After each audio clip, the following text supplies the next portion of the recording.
Hi everyone, hope everyone is doing fine today. Here's Abdul, and today we have a watch review of this beautiful RZE Valour Chronograph in Medallion Yellow. So this watch was sent to me by Mick from RZE. Thanks, Mick, for sending me the watch to test out.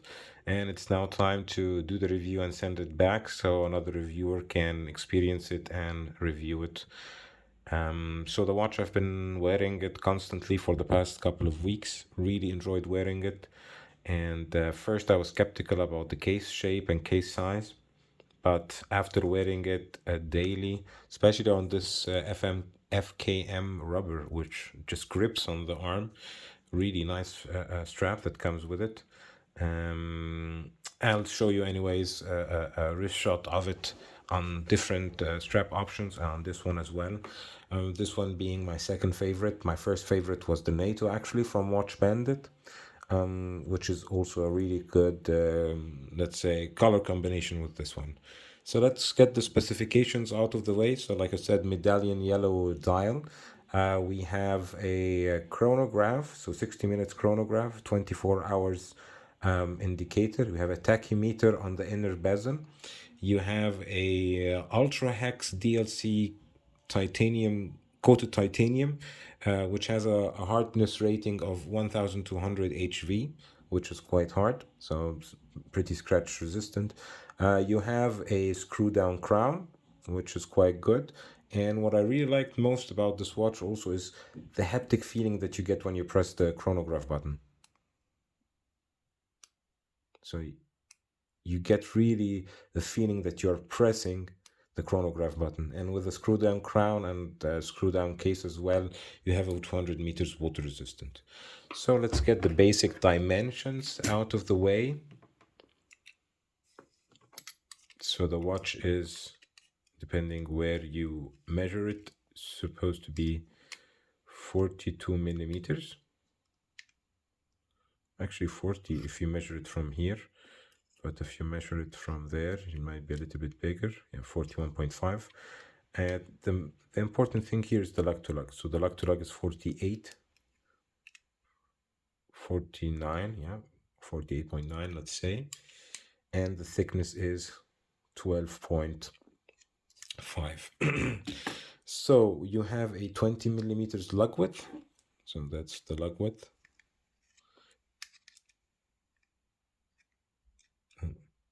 Somehow, yeah, 20 millimeters, sorry. And inside we have the Seiko S2 SK64 meca-quartz movement. So pretty hard working movement. You know that it will tick and tick and tick. You have also some loom pips around and on the hands. This is one of the parts that I think the next step is to have a, let's say, a tachymeter loomed. So you have also a little bit more loom and the pips a little bit bigger. That might be my only, let's say, regard about the watch. But let's get down to what you get when you order the watch. You get this really nice travel pouch with a lot of badges. I don't know if you get the badges, but we got it like this, and I will be sending everything the same. And I also, thanks to make this complimentary of Watch Bandit, I will leave the link in the description, got some hardware for the watch. So really, I really like this strap, and this one as well. I really liked it. This one is a little bit too large on my wrist, but I think on a chronograph, these ratty straps are really cool. I think they are like the best leather strap to combine them with a sporty chronograph is these kinds of strap. So like I said, the dial color I got a lot of compliments on. The yellow color is really cool. I find also there are several color combinations that I like, but the yellow one is my favorite, hands down.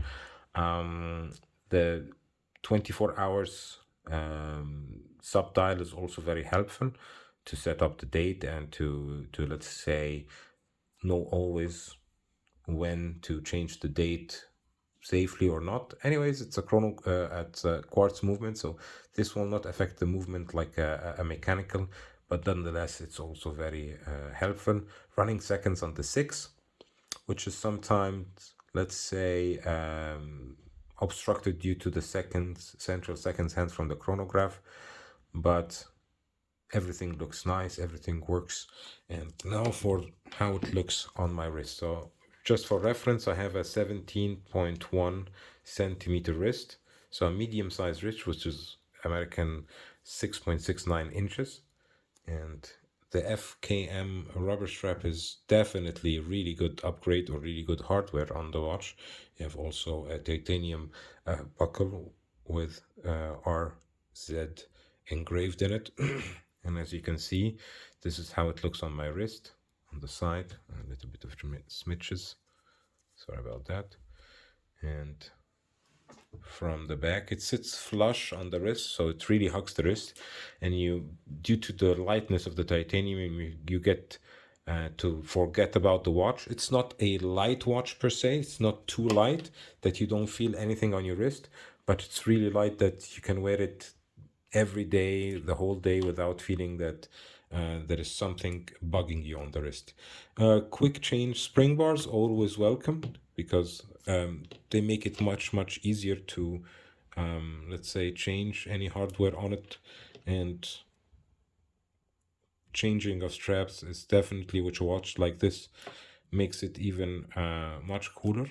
And what I really like is this drilled spring bar holes on the side to make it even easier.